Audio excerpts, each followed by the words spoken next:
you do live on Facebook? Yeah, Facebook and YouTube. Yeah.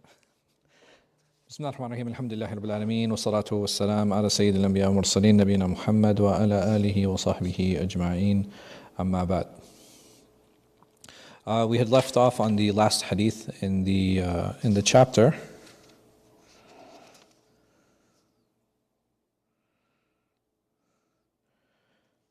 Which was the hadith about the Prophet sallallahu alaihi wasallam, where he was talking to an individual after the iqamah was made, and some of the companions started dozing off and falling asleep, and how the Prophet sallallahu alaihi wasallam didn't command them to go make their wudu again. Many of these hadith are narrated by Anas ibn Malik radiallahu anh. And there are a few things that we want to close this discussion around. And the first of them is the khasa'is al-nabawi. And here Imam al-Nawawi rahimahullah ta'ala, he says قال أصحابنا, يعني talking about the شوافع وكان من خصائص رسول الله صلى الله عليه وسلم أنه لا ينتقض وضوءه بالنوم مضطجعا للحديث الصحيح عن ابن عباس. So over here, one of the things that were very unique to the Prophet sallallahu alaihi wasallam is that his wudu would actually not break even if he was leaning onto something, as comes in the hadith of Ibn Abbas, where he said, نام رسول الله صلى الله عليه وسلم حتى سمعت غطيته ثم صلى ولم يتوضأ والله أعلم. So over here, غطيت is, it means he was snoring, that he صلى الله عليه وسلم, that he was breathing very heavily, or he was snoring, and he got up and he didn't make wudu. So Imam Shafi'i, he also says لا ينقض وضوء بالنعاس. Nu'as is sina, and this is a very light sleep. So he describes here, and he states here, that very light sleep doesn't break the wudu. What's interesting here, him saying that from the khasa'is of the Prophet sallallahu alaihi wasallam is the fact that even if he had this heavy breathing, and it looked like he was sleeping, that he didn't break his wudu. But if he was sitting down, then this is something that could be applied generally as well. Then he says that nu'as or sina, in both of these things, Allah subhanahu wa ta'ala, when he says لا تأخذه سنة ولا نوم, right? So sina is like a very, very light sleep, like when somebody was like about to doze off. So in those situations, that it is permitted for that the person does not have to make wudu in those situations. And he then describes and he defines, how do you know if you're sleeping? Like what does actual sleep actually look like, and how do you define it? And he said, علامة النوم أن فيه غلبة على العقل. So over here, if he says that if an individual it completely loses consciousness, this is when a person is actually sleeping. So if I'm like kind of in and out, I can still hear everything, I'm not fully unconscious, and in that situation, in that state, I'm not yet asleep. And he says وسقوط حاسة البصر وغيرها من الحواس. So he says that in its his what are they called? His senses have to be they have to be unavailable in order for it to count, or in order for it to determine that it is something that is that it is sleep. And he says وأما النعاس فلا يغلب على العقل. So he says that if an individual has nu'as, or like a daydream or a light sleep, then this is something that does not cause him to lose consciousness. وإنما تفتر فيه الحواس من غير سقوطها, and that basically the senses go in and out, right? Like versus a complete shutdown. As long as they're still in and out, then in that situation you're not actually considered asleep, and you would still retain your wudu. And then he goes on to say ولو شك هل نام ممكن هل ممكن المعقدة من الأرض أم لا لم ينقض وضوءه ويستحب أن يتوضأ. So over here he's like, okay, what if you are unsure? What if you were leaning against something? You're not 100% sure. So he said in that situation it's actually recommended that a person make wudu, but he doesn't have to. And he says ولو نام جالسا ثم زالت اليتاء أو إحداهما عن الأرض فإن زالت قبل الانتباع انتقض وضوءه. So over here he's saying that if you're completely rested, like if your entire bum, right, if your entire rear end is on the floor, versus leaning on one side or another. So he's saying that the moment that your rear end is completely on the floor, in this situation, your wudu would still be valid. He said, but the moment that you lift up, right? So the moment that one side is off the ground and a person is like that, he said this would actually be considered and would count as sleep. And then the reason he says that لأنه مضى عليه اللحظة وهو نائم غير ممكن المقعدة. So he says that it's not possible that you remain sitting if the moment that you fall over. So he's saying that, if your rear end is on the floor like this, and the moment I start leaning and it comes up like that, I've lost conscious, right? And which is why now an individual has to make their wudu. وإن زالت بعد الانتباه أو شك في وقت زواله لم ينتقض وضوءه. So he says that as long as it's still touching and he realizes it, his wudu is still intact. ولو نام ممكنا معقدته من الأرض مستندا إلى حائط أو غيره لم ينتقض وضوءه. So he says that if an individual falls asleep while it's possible for him to lean against something, as long as he is not leaning against that thing, then his wudu would still be intact. سواء كانت بحيث لو رفع الحائط لسقوط أو لم يكن. Or over here he's saying what?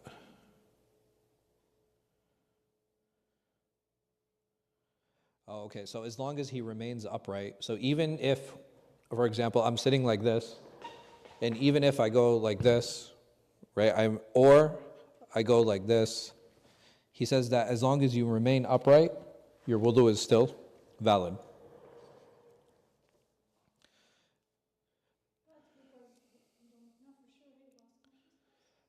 So I think over here the lobit or the line that he's trying to draw is when an individual is out of the sitting position. So basically, as long as you're in the sitting position, your wudu is valid, right? This is what he's saying, and he's saying the moment you leave the sitting position, your wudu breaks. So he's saying that if I'm here and I'm like listening and I'm dozing off and I go like this, right? I'm leaning against this, but because I'm still, if you looked at me, I'm still what? I'm still in the sitting position. He said in this situation, your wudu would actually still be considered valid. So I think for them, it's like the matter of whether you're sitting or not. I think a clear indicator is consciousness. I think that's a much clearer indicator for me. And then he says, وَلَوْ نَامَ مُهْتَبِيًا فَهِي ثَلَاثَ أَوْجُهْ لِأَصْحَابِنَا. Muhtabiyan is basically when you're sitting and you have your arms wrapped around your knees. So if I'm sitting down, and is it possible to fall asleep like that? Yeah, right? Like, if you're sitting like this, sometimes people fall asleep in that way. He said that there are three opinions concerning this. He says, the first one is that it does not break your wudu because you're still considered, remember, the entire lobit for this is if you're considered sitting or not. He said that no, your wudu would not break. And he said secondly, it would break just like a person who is leaning against something, and we had said that there's an opinion that if you lean against something, your wudu breaks. And the third, he says, وَإِنْ كَانَ نَحِيفَ الْبَدَنِ بِحَيْثُ لَا تَنْتَبِقِ إِلْيَتَاهُ عَلَى الْأَرْضِ انْتَقَض. So he says that as the moment that you lift up, like either like you lean one side or another, he said that is when your wudu breaks, and Allah knows best. But there are different, there's a lot of different, I would say, dawabit that the scholars use to kind of determine, all right, well, what is it that actually breaks your wudu with sleep? And we had said that some of them say that you cannot sleep without passing gas. So they said it's not actually the sleep that breaks your wudu, it is the gas that is associated with that. And they said that the moment you sleep, you will pass gas. So they bring these two things together. The second one is that consciousness, right? So this is another condition that some scholars use. Like the moment you lose consciousness completely, right? Like, so the moment that I am cut off from my senses, like the moment I'm cut off from my hearing, seeing, whatever, at that point I would still be, the moment I'm cut off, I would have fallen asleep, and at that point I have to make wudu. And the reason for that is they say because sleep is actually what breaks your wudu. And in the sleep category, you have the ones who related to consciousness, and in the second group, they related it to me sitting, right? So they say the moment you leave the sitting position, then it is at that point you would actually be considered asleep, and your wudu would break. Does that make sense? Yeah. So the next, this is the end of Kitab al-Tahara, and the next section, Kitab al-Salat. So alhamdulillah, we're actually moving a little bit quicker than I had thought. And the first thing that Imam Muslim brings is the adhan. That's the first thing he talks about. You have scholars who will move some of these chapters around.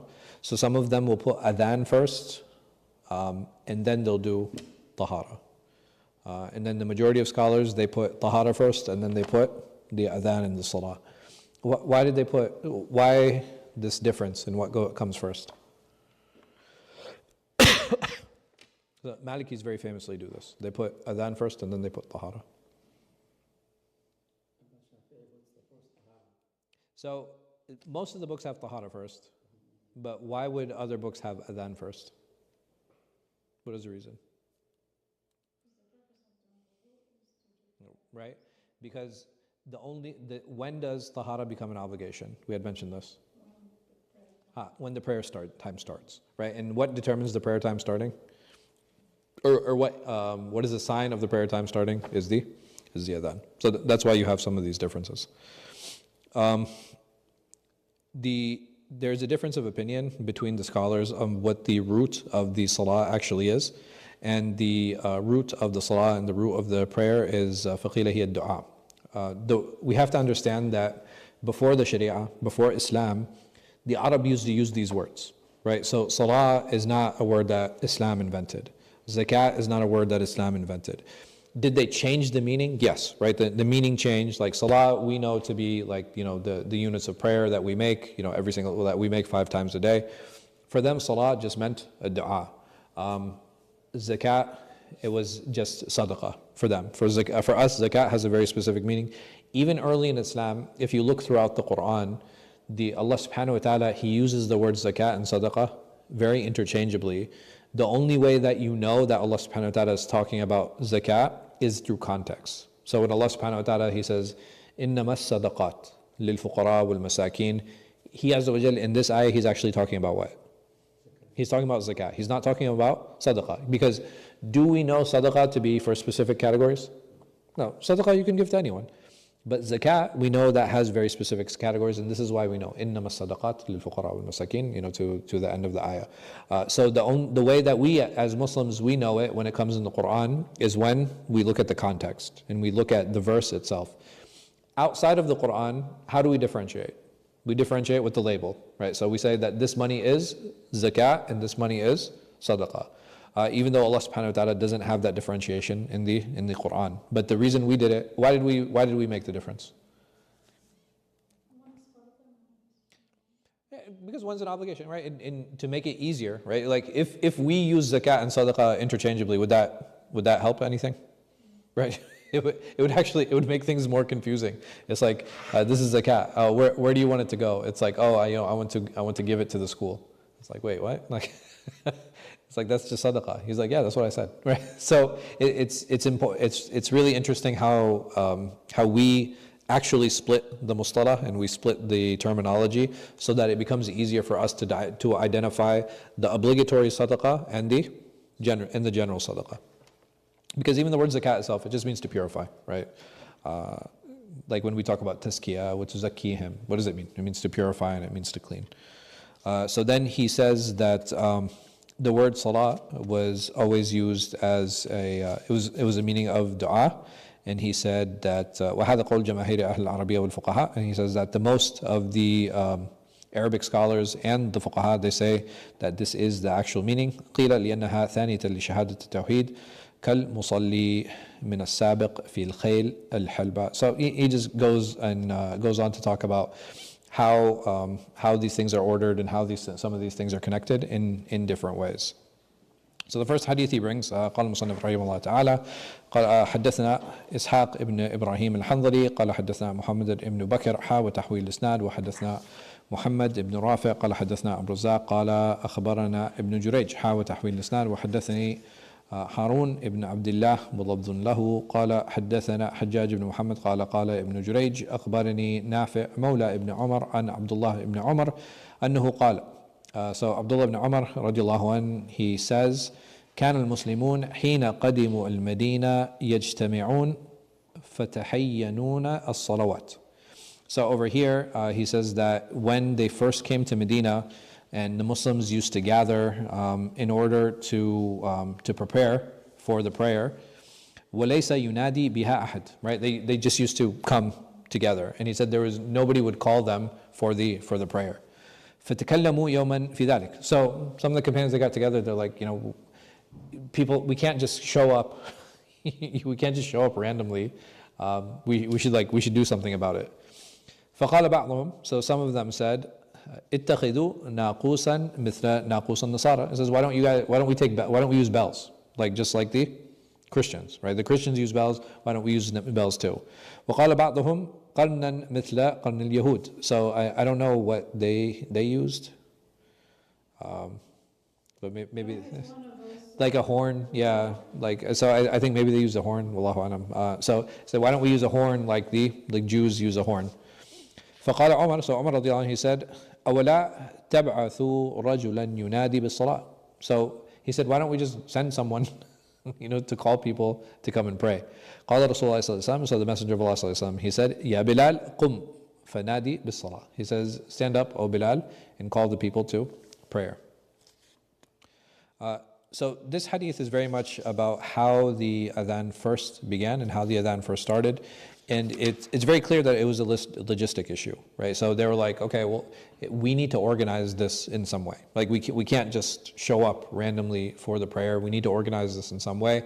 So they started coming up with examples, looking at existing models, right? So they're like, okay, well, the Christians, they pray together. How do they do it? Okay, well, they use bells. Okay, the Jews, they pray together. How do they do it? They use a horn. So Umar radiallahu anh, he's like, okay, well, why don't we just send someone to call everyone? And what did the Prophet ﷺ do? He said, Bilal, he said, you get up and go make the adhan. So there are a number of things that are going on here. Allah subhanahu wa ta'ala, when it came the mashru'iyat al-adhan, when the adhan was actually mandated by Allah subhanahu wa ta'ala, this was one of those situations. And the reason Umar, he said this, do you guys know the reason why he said that? Why he said, hey, why doesn't someone just go and call? He had a dream, right? He had a dream. And this was one of those situations where Umar radiallahu anh, he said that the revelation matched my dream, right? So the revelation matched my dream. And there's another narration where Bilal was making the adhan, and Umar radiallahu anh, he actually came out and he was like, I saw this in a dream. So he heard Bilal calling the adhan. He's like, I heard and I saw this in a dream. So in terms of what the word adhan means, قال أهل اللغة الأذان الإعلام. It's basically a call, right? Just to call people and let people know. قال الله تعالى وأذان من الله ورسوله وقال تعالى فأذن مؤذن وقال الأذان والتأذين والأذين. So these are all just different ways to conjugate the word adhan. And there's a couple interesting things here when we look at the Muslims, in the sense that they would gather for the salah, and because there was no set time, immediately what did they do? They're like, okay, this is very random. We need to what?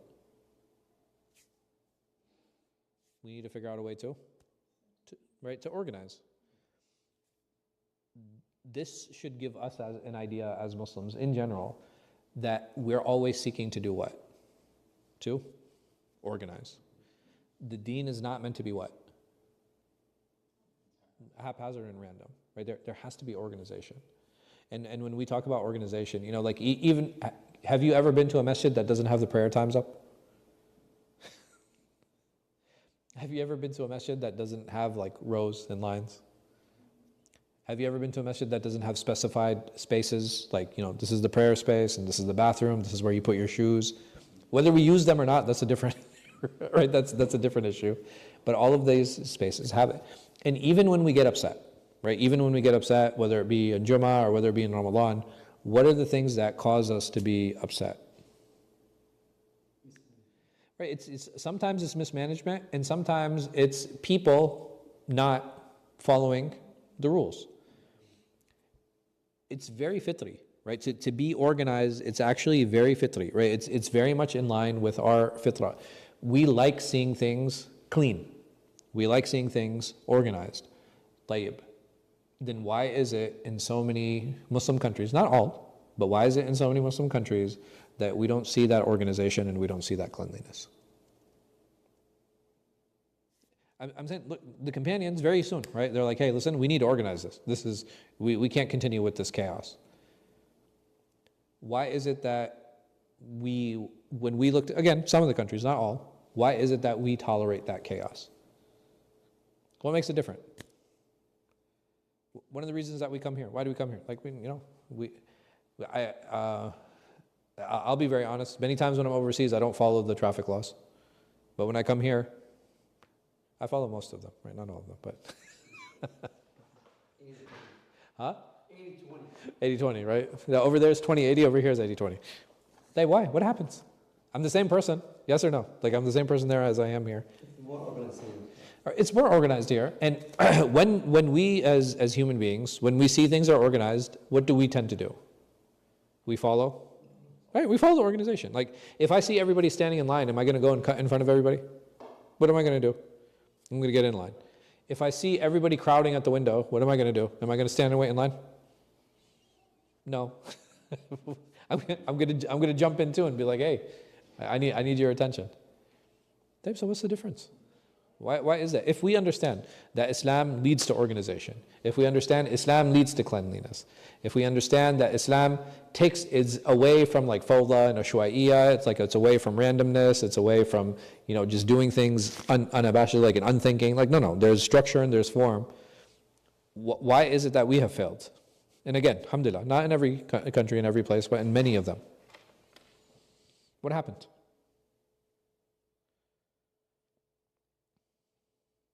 Nobody knows? No, nothing happened? I mean, a lot of things happen, so maybe people get relaxed. Sure. So, why? Why are people relaxed? Like, why is it okay? Some stubbornness. Okay. Stubborn about what? What would prevent me? Like, if I'm in Pakistan, or I'm in Somalia, or I'm in Egypt, or I'm in any part of the world. What is stopping me from being organized? How easy, huh? No, nothing, but it's the expectations, right? You Yeah. do as everybody does. Right, so you kind of see everybody else is like, okay, well, nobody else is following rules, so I'm what? Like, why should I? Not just that. The problem is if I'm the only one following the rules, what happens?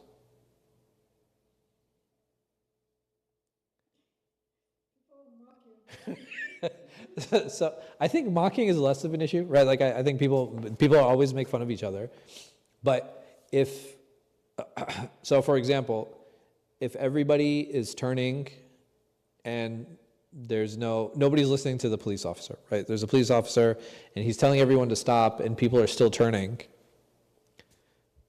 And I'm like, oh, let me listen to the police officer. What's going to happen?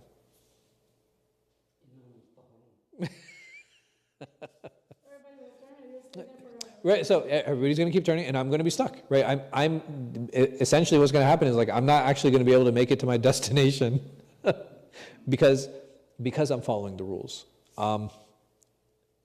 So what causes people to stray from following rules? There's no consequences, right? That's something that's really, really important. And in many of these countries, how come there are no consequences? What can I do in those countries that I can't do here? Like, why do I follow here and how come I don't follow over there?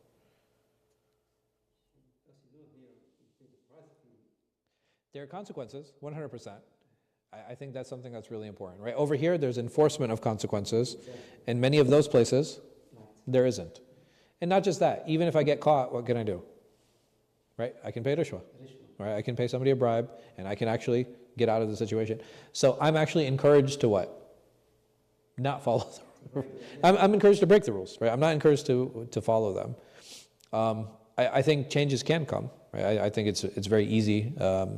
Part of that is like removing some of these layers of corruption, giving people salaries that is actually more meaningful, right? So what are some of the things, like even in the, throughout Islamic history, some of the highest paid positions were judges.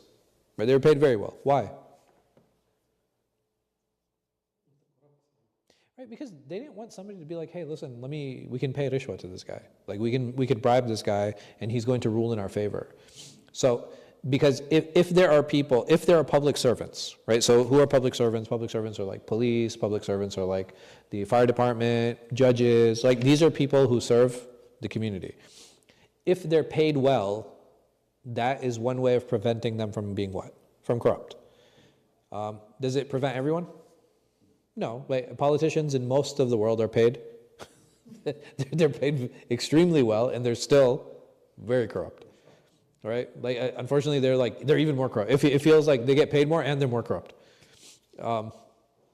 So it is important to keep some of these things in mind. That okay, if I have a system, if I have this. Ibn Hazm, he has a very interesting take. He said that rishwa only applies. It's not rishwa if you're doing it to get your right. Does that make sense? That the type of rishwa that is problematic is the one that you do voluntarily because you're trying to. But if I'm forced to pay rishwa, he's like, you're not actually considered sinful for paying it.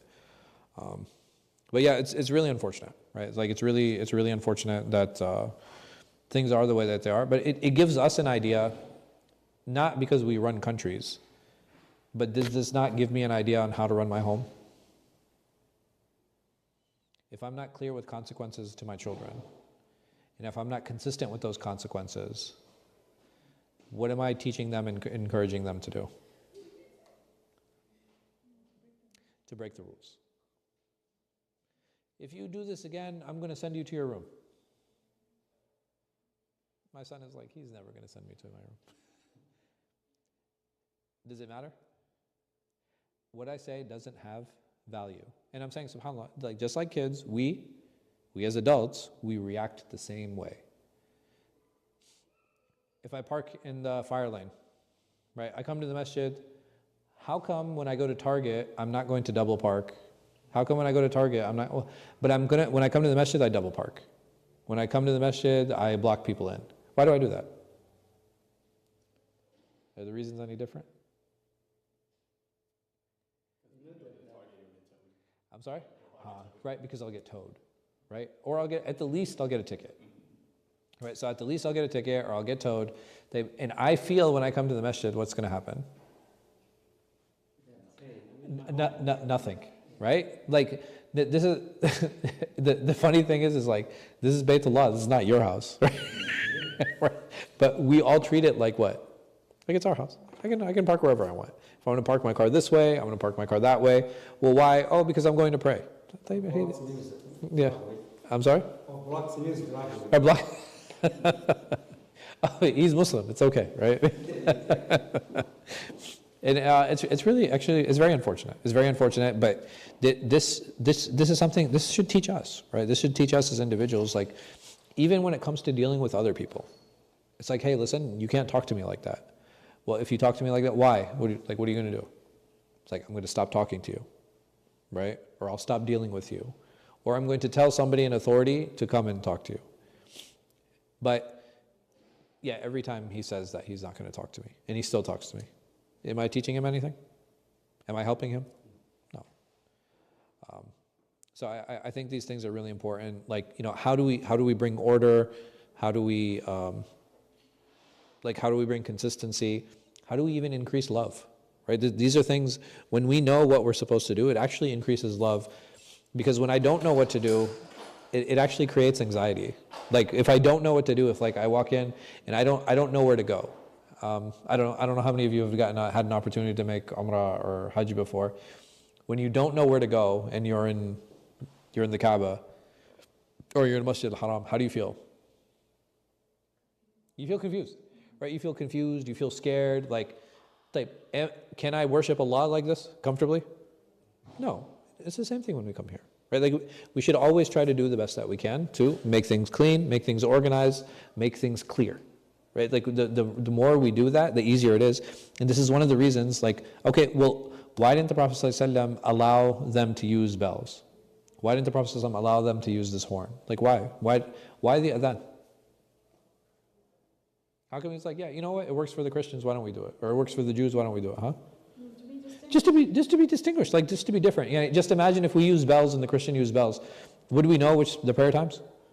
Like if everybody's like everybody's ringing bells, it's like, yo, what is going on? Like what prayer is this, right?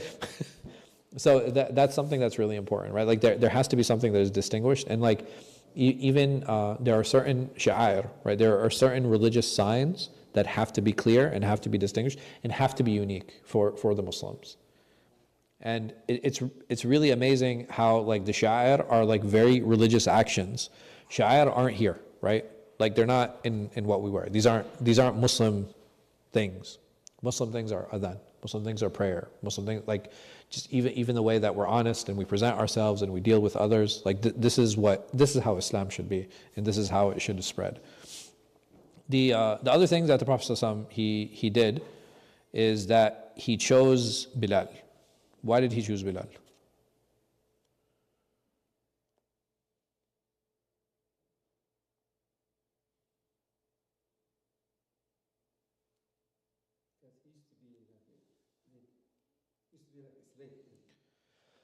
So he was freed at this point. Remember, he got freed in Mecca. Abu Bakr had purchased his freedom. So now he's a free man. But why Bilal? Why not choose someone else?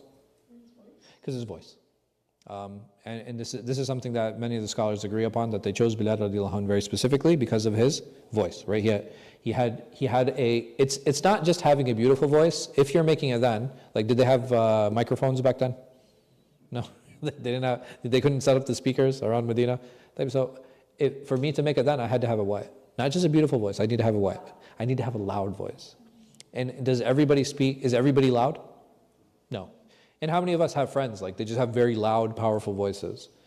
Like, and that might be the one to be like, okay, hey, listen, you go call. Like if nobody would ever ask me to do it. I speak too softly.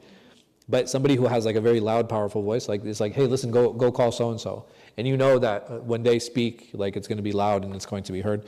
And I imagine that that's the same reason that they called on Bilal radiallahu anhu. He mentions there's a number of benefits in this hadith, and he says that the first one, منها منقبة عظيمة لعمر بن الخطاب رضي الله تعالى عنه في إصابته الصواب. So over here, the fact that Umar رضي الله عنه, he's the one that presented this idea of calling the people, like sending someone and call the people to adhan, and the Prophet ﷺ agreed to that. He said that this is a virtue for Umar رضي الله عنه.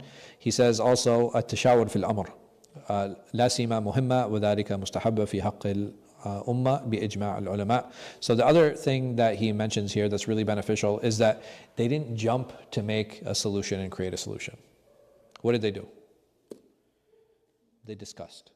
Right? This is so important. This is so important because many times when we come into a space, we come into a school, we come into a masjid, hey, you guys should do things like this, right? Like, have you guys seen this? You need to do this.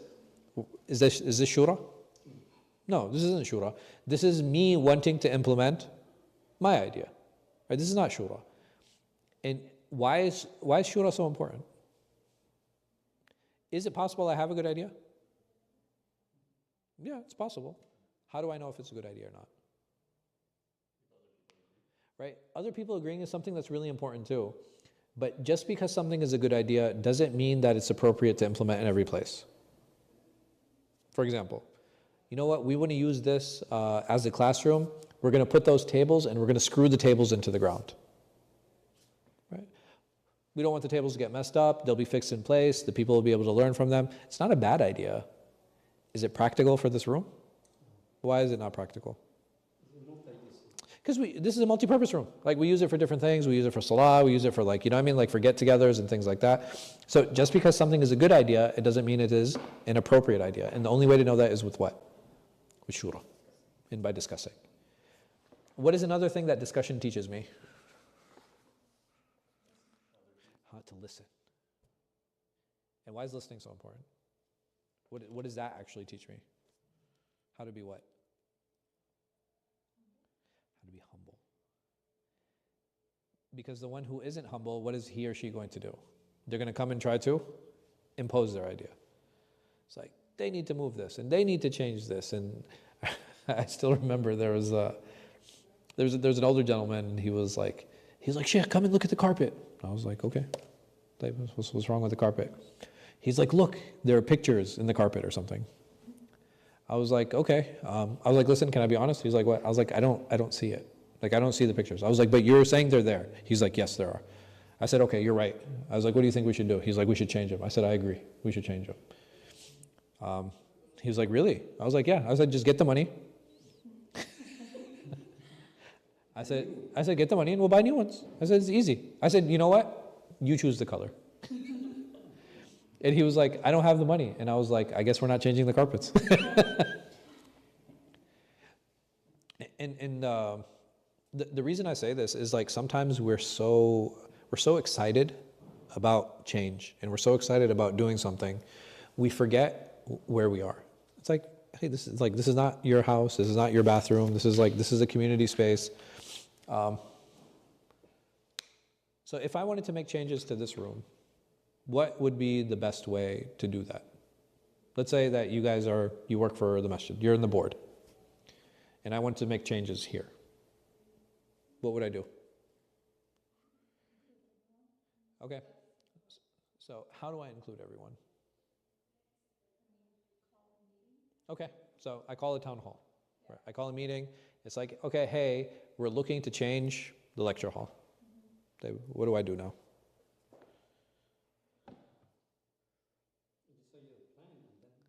All right, so this is something that's really important. If I go and I meet with 100 people about this room, how many opinions am I going to get? About 700, right? Did I help the discussion? Not really. It's actually more chaotic.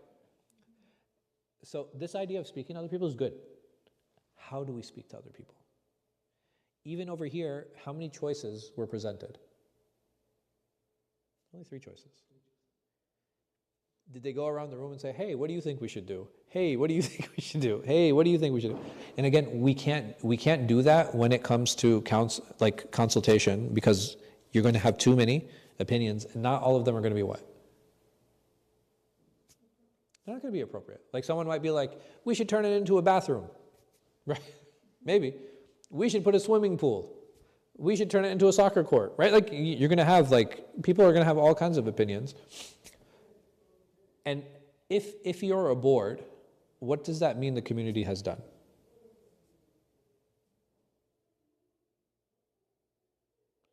It means the community has chosen you, and they trust you to make, or I won't say make, but right, to limit the decisions.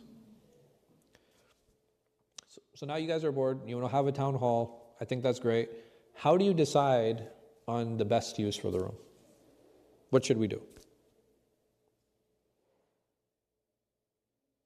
I want to talk about how do we practically make shura?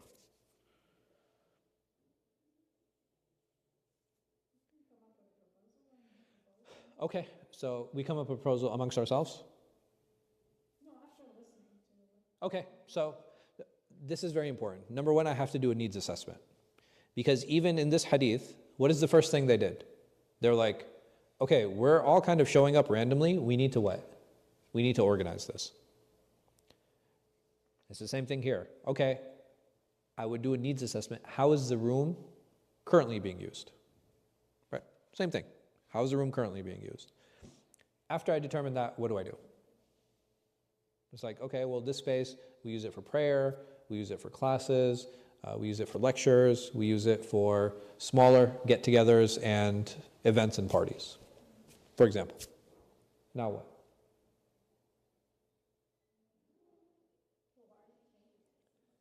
I'm sorry? It's in disarray, right? Maybe it's not, the upkeep isn't good, maybe the floor is worn out, right? I'm sorry, I didn't mean like we're actually going to change it, right? They just updated it, but I'm saying let's assume that it's not in a good shape. So these are the 4 things that we came up with. Now what do I do?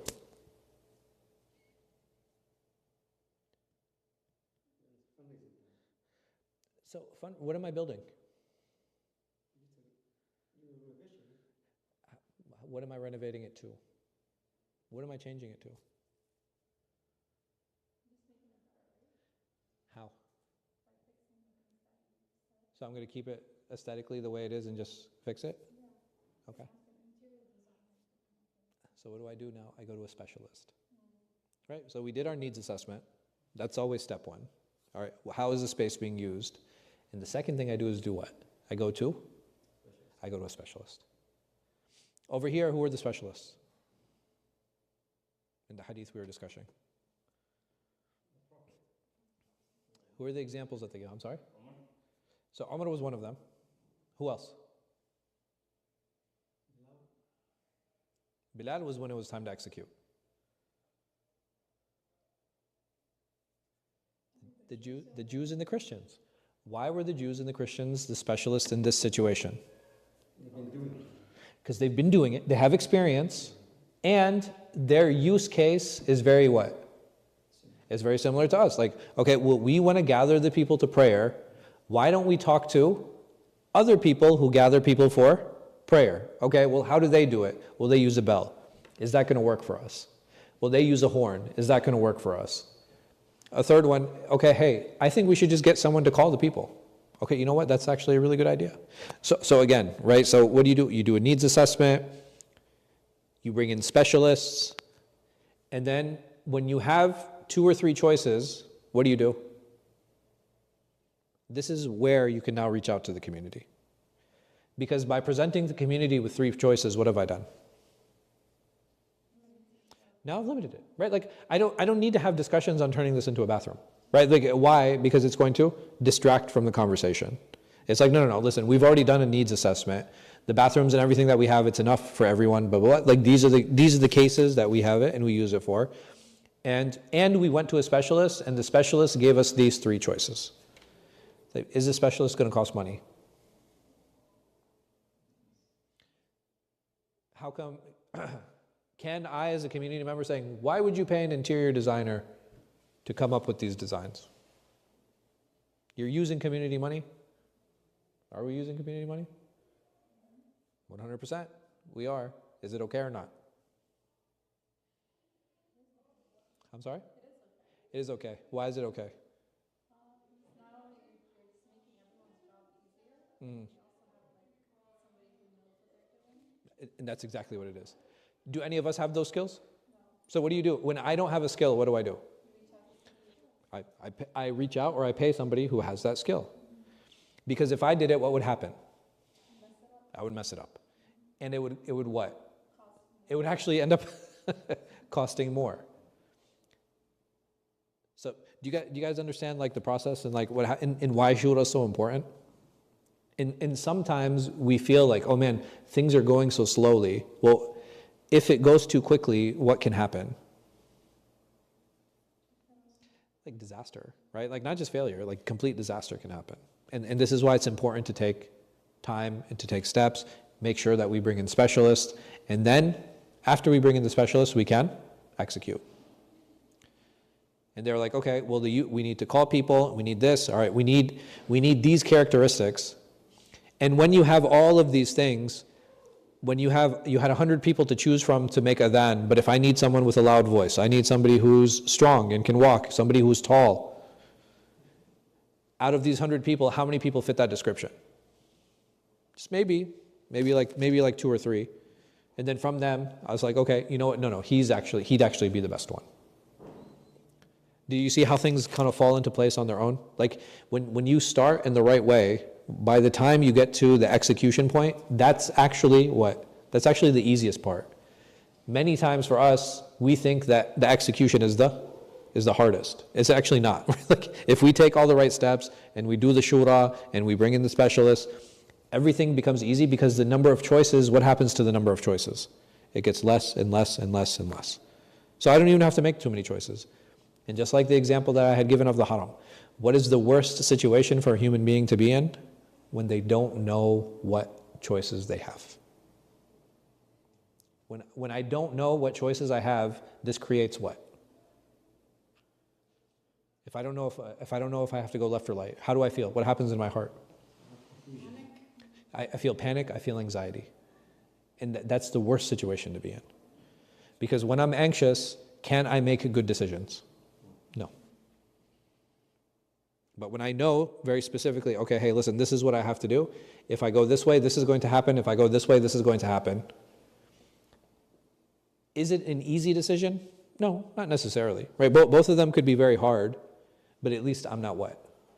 I'm not anxious. And I can sit down and I can make a logical decision. Okay, it's like, all right, if I do this, this is going to happen. And if I do this, this is going to happen. Okay, they're both hard, but this one looks a little bit more practical, so I'm going to do this.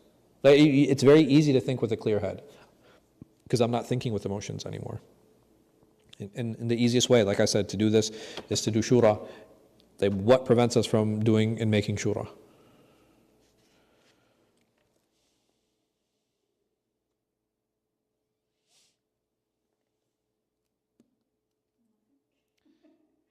It's our own egos.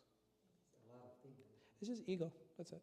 It's ego, nafs, kibr. Like these, because I'm afraid of sharing my idea and what's happening. That I get scrutinized or it gets rejected. Right? Nobody likes feeling rejected. What helps me overcome that? Being humble. That's it. Right? Like, having humility is, and that's why it's so important. It's only humble people who are going to discuss. It's only humble people who are going to present ideas. It's only humble, you know what I mean? So like, we should do the best that we can to not feel shy to present things, even if they get rejected. Because when they get rejected, can I learn something? Yeah, 100%. It's like, oh, okay. Oh, yeah, that's why I rejected. Okay, that makes sense. Like, yeah, making this space into a bathroom didn't really make sense, right? Like, you see, sometimes we have that awareness. And I think that's something that's really, really important. The next issue he talks about, he says, okay, when Allah subhanahu wa ta'ala, he said to the Prophet sallallahu alaihi wasallam, وَشَاوِرْهُمْ فِي الْأَمْرِ, and seek counsel from them. When Allah subhanahu wa ta'ala told the Prophet sallallahu alaihi wasallam, did he tell him because he was obligated him, or he was telling him because it's recommended for him sallallahu alaihi wasallam to seek shura? I'm sorry? It's an obligation for the Prophet sallallahu alaihi wasallam. Okay. So they said it's situational. And he says here, وَالصَّحِيحُ عِنْدَهُمْ وُجُوبُهَا هُوَ الْمُخْتَارُ. Right? Meaning that he's obligated to seek counsel from them depending on the situation. And why is that? So why would the Prophet ﷺ, let's say in a general sense, be obligated to seek counsel?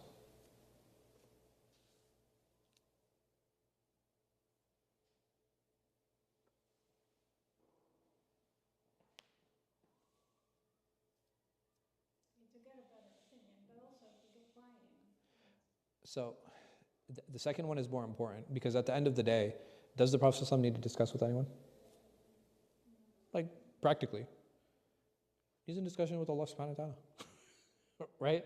Like Allah will tell him like, do this or do that. Or if he sallallahu alaihi wasallam makes a mistake on how to fix it. So what is the benefit of him sallallahu alaihi wasallam seeking from is this buy-in? Because by him sallallahu alaihi wasallam, by him seeking shura, what is he teaching the companions? That they should do the same thing. That, okay, hey, listen, technically, I don't have to seek shura. But I'm doing this because I want to teach you how to be humble. And how important that is. And never be shy to ask. Because are there situations where the Prophet ﷺ, in a worldly sense, he had made a mistake? So there are two very clear situations. One of them was that they, with dates, they cross-pollinate them. So they take the pollen and they spread the pollen onto other dates. And the Prophet ﷺ, he's like, what are you guys doing? They're like, oh, we're cross-pollinating. He's like, I don't see the point of that. So a year passed, and the Prophet ﷺ, he was like, hey, what happened to the crops? He's like, how come you guys didn't? They're like, Rasulullah, you said that. You're like, hey, what is the point of this? And he goes to them, he was like, okay, you guys know better about this stuff than I do. He says, Antum a'lamu bi umur dunyakum. He's like, yo, you guys are specialists in this, not me. Why would you take my advice? Like, that was one situation. The second situation was in Badr. So what happened is that the position that the Prophet ﷺ had actually taken to set encampment One of the companions was like, Ya Rasulullah, were you inspired to take this place? Or is this strategic? Right? Is this a strategic move, or did Allah tell you to come here? He's like, no. He's like, this is strategy. And the companion responded, he's like, this isn't good strategy. We should encamp over there because it'll give us a higher ground, X, Y, Z. So are there times where the Prophet ﷺ, from a worldly discussion, yes, right? You know that he didn't have the full information, or he didn't make the ideal decision or the ideal position in those cases.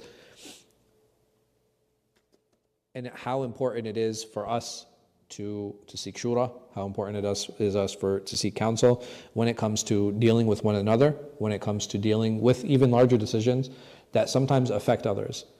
Is this something that is applicable in our homes as well? Like, how do I seek shura in my home?